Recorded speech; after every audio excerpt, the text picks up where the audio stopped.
ನಾವು ಕಾಶಿಗೆ ಹೋದಾಗ ಒಂದು ಲಾಲ್ ಬಹದ್ದೂರ್ ಶಾಸ್ತ್ರಿಯವ್ರ ಮನೆ ನೋಡ್ಲಿಕ್ಕೆ ಹೋಗ್ತೀವಿ. 2 ಸಲ 3 ಸಲ ಹೋಗಿದ್ದೆ ನಾನು.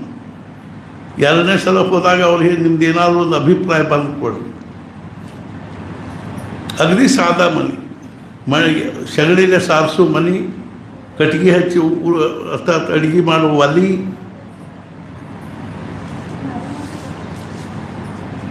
ಲಾಲ್ ಬಹದ್ದೂರ್ ಶಾಸ್ತ್ರಿ ಬಗ್ಗೆ ಇನ್ನೊಂದು ಚೂರು ಅಂತ ಹೇಳ್ತೀನಿ. ಹೆಂಗಿರ್ತದೆ ನಾವು ಕಲ್ಪನಾ ಮಾಡಲಿಕ್ಕೆ ಶಕ್ಯ ಇಲ್ರಿ. ಈ ವಿಶ್ವದ ಒಂದು ವ್ಯವಸ್ಥೆ ಕಾಲಭಾರದಲ್ಲಿ ಏನು ಹೆಂಗೆ ನಡೀತಾ ಇದೆ ಅದು ಕಾಶಿ ಒಳಗೆ ಒಂದು ಕಡೆಗೆ ಜಾತ್ರೆ ಇತ್ತು.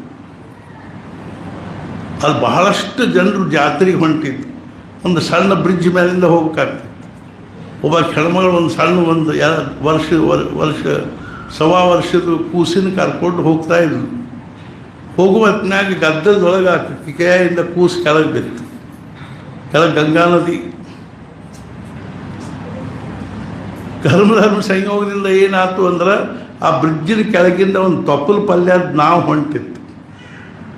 ಆ ಕೂಸು ಬರೋಬ್ಬರಿ ಆ ತೊಪ್ಪಲು ಪಲ್ಯದ ನಾವನ್ಯಾಗ ಬಿತ್ತು.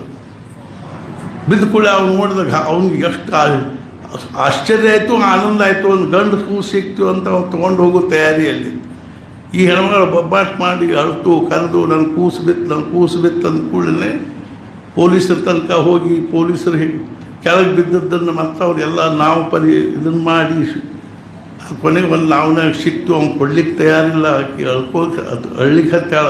ಕೊನೆಗೆ ಆ ಕೂಸಿನ ಆಕಿ ಕೊಡಿಸಿದ್ರು. ಆ ಕೂಸು ಯಾರು ಅಂದ್ರೆ ಲಾಲ್ ಬಹದ್ದೂರ್ ಶಾಸ್ತ್ರಿ. ಭಾರತದ ಭವಿತವ್ಯ ಏನೋ ಇತ್ತು ಸ್ವಲ್ಪ ಅಂಶದಲ್ಲಿ. ಆ ಕೂಸು ಇರ್ಬಾರ್ದು. ಅವ್ರು ಬರೆದು ಕೊಡ್ರಿ ಅಂದರು. ನಾನು ಬರೆದಿದ್ದೆ. ಆ